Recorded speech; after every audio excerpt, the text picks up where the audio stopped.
ورنہ مجبوراً ہمیں آپ کے بیٹے کو کال سے ڈسچارج کرنا پڑے گا۔ اب یہ وقت تھا جب ڈاکٹر صاحب اپنے بیٹے کے لیے انتہائی سنجیدہ ہو گئے تھے۔ اس نے اپنے بیٹے پر کئی طرح کی پابندیاں لگائیں، پاکٹ منی کم کر دی اور یہ بھی نصیحت کی کہ چھٹی کے وقت تمہارا گھر پر ہونا بہت ضروری ہے۔ اپنے بیٹے پر کڑی سے کڑی نظر رکھنے لگے تاکہ مزید تباہی سے بچ جائے۔ کامران کے لیے یہ پابندیاں بہت بڑی مصیبت تھی، کیونکہ زندگی میں کبھی اس نے اس طرح کی پابندیوں کا سامنا نہیں کیا تھا۔ وہ تو بچپن سے لے کر آج تک عیاشی کر رہا تھا۔ اپنے باپ کی دولت پر منہ سے نکلنے سے پہلے اس کی ہر خواہش پوری کر دی جاتی تھی۔ اس کے دماغ میں ایک ترکیب، ایک ایسی ترکیب جس کی وجہ سے اس کی عیاشیاں دوبارہ اسے مل سکتی تھیں۔ کالج میں ایک اسٹوڈنٹ کو باہر اٹلی میں ایک شاندار اسکالرشپ ملا تھا۔ کلاس کے تمام اسٹوڈنٹ اسے مبارکباد پیش کر رہے تھے۔ اس کے علاوہ ٹیچرز نے بھی اس لڑکی کی کاوشوں کو بہت سراہا تھا۔ انہوں نے اس لڑکے کے لیے کالج میں تقریب کا اہتمام بھی کیا تھا، جس میں بہت سے خصوصی مہمانوں نے شرکت کی تھی۔ اس لڑکے کی حوصلہ افزائی کر رہے تھے۔ کامران کے دل میں آیا کہ اگر کسی طرح وہ بھی باہر تعلیم حاصل کرے تو پھر اپنے باپ کی آنکھوں سے اوجھل ہو جائے گا۔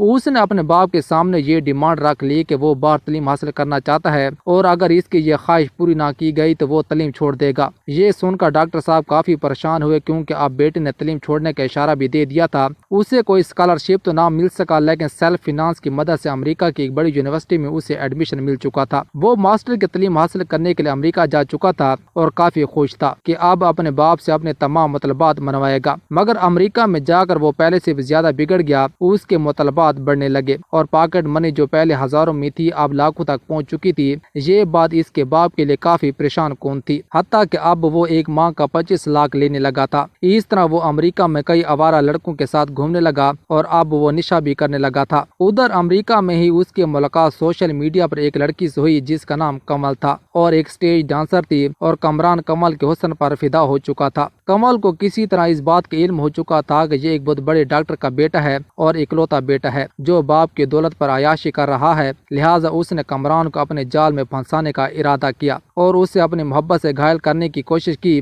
اب کامران کی حالت ایسی ہی تھی کہ وہ تھا تو امریکہ میں اور ظاہری طور پر وہ وہاں تعلیم حاصل کر رہا تھا، لیکن حقیقت میں ایسا نہیں تھا۔ وہ ٹھیک سے وہاں بھی نہیں پڑھ رہا تھا، جبکہ اس کا دل ادھر اپنے وطن میں دھڑک رہا تھا۔ وہ کمل کی وجہ سے اپنے باپ سے ماہانہ پیسے وصول کرتا اور پھر وہ پیسہ کمل پر لگا لیتا، مختلف قسم کے تحائف بھیجتا اور تو اور اس سے اپنی محبت کا اظہار بھی کر لیا تھا۔ کمل نے اسے بتایا تھا کہ اگر تم مجھ سے محبت کرتے اور یہ دعویٰ کرتے ہو کہ تم میرے بغیر نہیں رہ سکتے تو تمہیں واپس اپنے وطن آنا پڑے گا، جبکہ کامران نے اسے اس بات کی یقین دہانی کرائی کہ وہ 1 سال کے اندر اندر واپس پاکستان آئے گا اور پھر ہم آپس میں شادی کر لیں گے۔ کمل کی منگنی پہلے سے ہو چکی تھی اور اس کے منگیتر سجاد اس کے منصوبے میں شامل تھا۔ دونوں مل کر کامران کو گنگال کرنا چاہتے تھے اور اپنے سپنے پورا کرنا چاہتے تھے۔ وہ اکثر ایسا ہی کرتے تھے، مختلف طریقوں سے لوگوں کو بیوقوف بنانے کی کوشش کرتے، لیکن آج تک ان کے جال میں کوئی بڑی مچھلی نہیں پھنسی تھی۔ یہ پہلا موقع تھا کہ کامران ان کے جال میں پھنس چکا تھا۔ مختلف تحائف وصول کرنے کے بعد سجاد نے کمل کو مشورہ دیا کہ اسے کسی بڑی گاڑی کا مطالبہ کرو اور اسے جلد از جلد واپس آنے کا بھی کہو، کیونکہ کسی وقت بھی کچھ بھی ہو سکتا ہے، لہٰذا جتنا جلدی ممکن ہو ہمیں اسے نچوڑ لینا چاہیے، کیا پتہ بعد میں یہ موقع ملے نہ ملے۔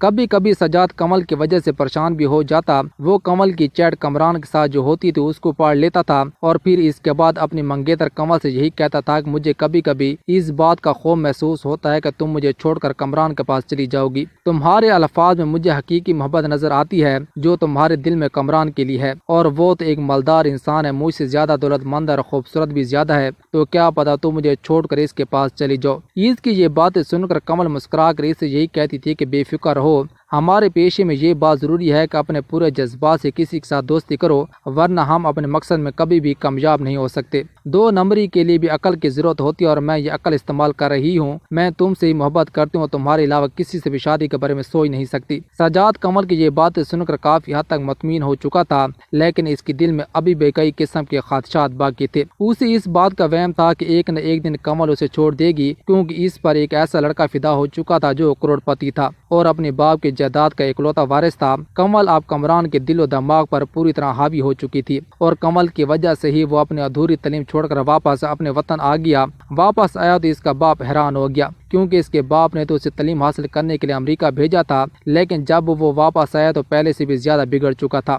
مسلسل نشہ کرنے کی وجہ سے اس کی حالت بگڑ چکی تھی اور اس کے منہ سے بدبو بھی آتی تھی۔ ڈاکٹر اپنے بیٹے کو دیکھ کر کافی پریشان ہوا۔ واپس آتے اس نے باپ کے سامنے یہ ڈیمانڈ کی کہ میں کمل سے شادی کرنا چاہتا ہوں، شادی کروں گا تو صرف اور صرف کمل سے، اس کے علاوہ کسی سے بھی شادی نہیں کروں گا۔ ڈاکٹر صاحب نے اپنے ذرائع سے یہ بات معلوم کرنے کی کوشش کی کہ آخر کمل ہے کون اور اس کا خاندان کیسا ہے۔ ڈاکٹر صاحب کے ایک ملازم نے اس چیز کی ذمہ داری اٹھائی کہ وہ کمل کے بارے میں معلومات حاصل کرے گا۔ کافی تحقیق کرنے کے بعد وہ ڈاکٹر صاحب کے پاس واپس آیا اور بتایا کہ کمل ایک اسٹیج ڈانسر ہے، اس کی پہلے سے ہی ایک لڑکے سے منگنی ہو چکی ہے، لیکن ان کا پیشہ مختلف لوگوں کو بیوقوف بنا کر لوٹنا ہے۔ اس سے پہلے بھی وہ کئی لڑکوں کو بیوقوف بنا چکی ہے، ان سے پیسے ہتھیا چکی ہے۔ ڈاکٹر صاحب نے اپنے بیٹے کو انکار کیا اور صرف اتنا کہا کہ میں لڑکی کے بارے میں جاننے کی کوشش کر رہا ہوں، اس کے بعد ہی میں اپنے فیصلے سے آگاہ کروں گا۔ مگر اس سے پہلے کہ وہ اپنے بیٹے سے کچھ کہتا، کامران نے کمل کی سالگرہ کے موقع پر اس سے ایک مہنگا تحفہ دینے کا وعدہ کر لیا۔ یہ تقریباً 15 کروڑ کی گاڑی تھی جو وہ کمل کو سالگرہ کے موقع پر دینا چاہتا تھا۔ مگر اتنی مہنگی گاڑی کے بارے میں سن کر ڈاکٹر صاحب حیران ہوئے اور صاف انکار کر دیا،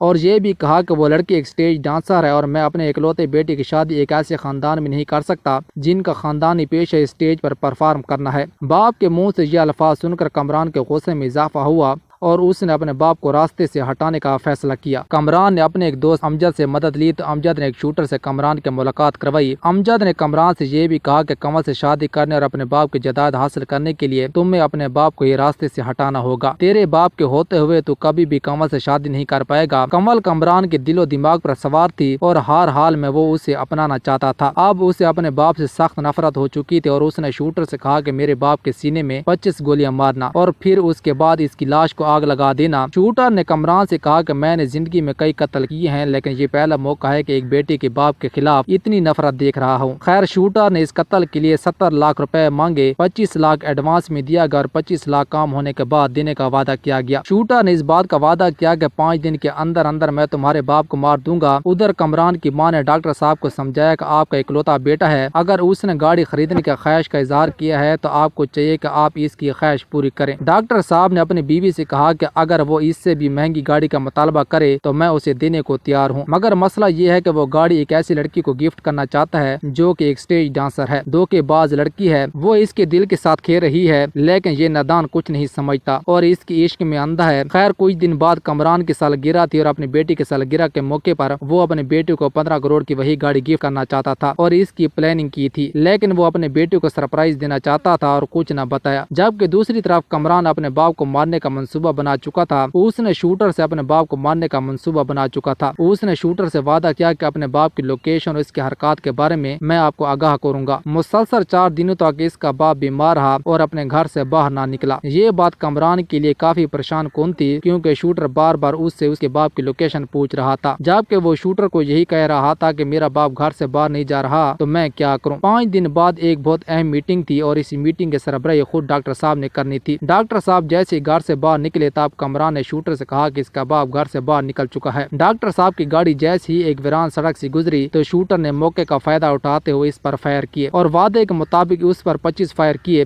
گاڑی سے پیٹرول نکال کر وہ کامران کے باپ کی لاش کو آگ لگانے والا تھا کہ اس کی نظر ڈاکٹر صاحب کے موبائل پر پڑی۔ اس نے موبائل اٹھایا، دیکھا تو اس میں کامران کی تصویر جو ڈاکٹر صاحب نے رکھی ہوئی تھی، ایسے کئی میسج تھے جس میں اس نے اپنے بیٹے سے اپنے محبت کا اظہار کیا ہوا تھا اور یہ بھی لکھا ہوا تھا کہ میں اپنے بیٹے کو اس کی سالگرہ کے موقع پر ایک قیمتی تحفہ دوں گا، مگر یہ اس کے لیے سرپرائز ہوگا، میں بیٹے کو بتانا نہیں چاہتا۔ شوٹر یہ میسج پڑھ کر حیران ہوا اور اس نے دل میں سوچا کہ اس نے ایک ایسے شخص کو مار دیا ہے جو اپنے بیٹے سے بے انتہا محبت کرتا ہے۔ اس نے ڈاکٹر صاحب کی لاش کو نہ جلایا اور وہاں سے بھاگ کھڑا ہوا۔ بعد میں کسی نے کامران کو اطلاع دی کہ فلاں جگہ اس کے باپ کو کسی نے مار دیا ہے اور وہاں سے بھاگ کھڑا ہوا ہے۔ کامران جائے وقوع پر پہنچا، جھوٹ موٹ کا رونا دھونا کیا اور سب سے بڑا ڈرامہ یہ کہ اس نے اپنے باپ کا جنازہ خود ہی پڑھایا، مگر پنجاب پولیس اس پر کڑی نظر رکھے ہوئی تھی۔ انہیں کئی شواہد سے یہ پتہ چلا تھا کہ کامران اپنے باپ کے قتل میں ملوث ہے، کیونکہ جب کال ٹریس کی گئی تو شوٹر سے اس کی ملاقات منظر عام پر آ چکی تھی، گاڑی کی بکنگ ہو چکی تھی۔